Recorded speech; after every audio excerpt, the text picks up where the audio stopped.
All right, so this was actually given for my book drive by Shanna Miles. Shout out to Shanna Miles. She gave us actually two books. One of her own books, which I'll admit that is on my list to read. I've read her first book, For All Time, which I do have a book talk somewhere in my phone that I need to upload and let y'all know about how awesome that book is. And then she donated her other book. Oh, Jesus.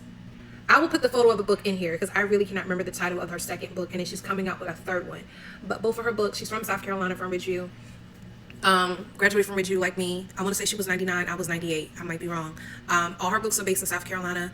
For All Time, it's pretty much based. It's based in different places. Don't get me started because I really did love that book. And then you have the second book, which let me pause and go look it up real quick. Hold on. The Fall of the House of Tatterley. The Fall of the House of Tatterley. And I will still put an image up there so you can look for it. That one, if I'm not mistaken, is based out of Charleston. And her second one, The Life of Issa Igwe, which comes out this fall, if I'm not mistaken, is based in Savannah. So she donated the Fall of the House of Tatterley.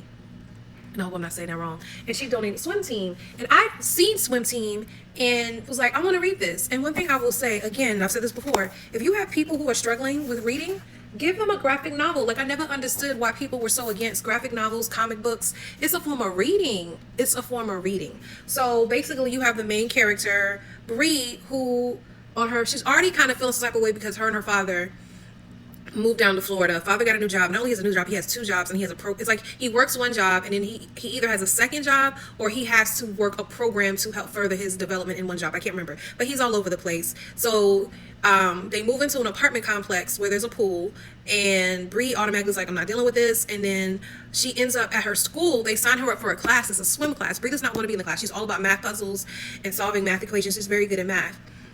All those clubs are filled up. Even the science clubs are filled up. Like, everything academic based is filled up. And she gets put in swim club, which she doesn't want to be in. And then a way to build up the swim team, the swim club coach was like, well, because y'all are on the swim club, y'all have to be on the swim team. And Bree is like, I don't know how to swim. So luckily for her, she has Miss Etta who lives in her building. And something happened where Bree lost something and it fell in the pool, and she thought she could just go in the pool and go get it. Or I can't remember if she went to go reach for it in the pool and she ended up falling in the pool, and Miss Etta ends up saving her and then saying, I'm going to teach you how to swim. We'll come to find out Miss Etta was the part of the swim team who years ago helped the team go to the state finals in the swim meet. And this is like in the 1950s, 1960s, but they didn't win. And that's a mystery within itself. Why didn't they win? Also, they want to, as a school, that was the last time they've been to the finals as a swim team, and they want to be able to go, and they think they can make it to the finals, and they have hope. So it's a matter on how well will Bree master swimming, how will the team do, and then there's some relationships that she forms along the way, because one of her hesitations about moving was not having a best friend. Well, she meets Clara, who lives in the same building with her, who's also a great swimmer, who's on the swim team. One thing you also reveal about Bree also, she deals with, I don't know if anxiety is the word I want to use, but she definitely deals with a lot of self-doubt. When people say stuff to her, she's questioning every move. She's always saying something like, will she learn how to not give in to the naysayers, and which includes herself. So it's a great read. It took me longer. Most graphic novels don't take me this long to read, but it is a longer graphic book. Nevertheless, if someone is struggling with reading, this is a great way to start. Swim Team, there's some other graphic novels out there that I think are awesome sauce. I'll make sure I'll include them in here. But y'all, get reading.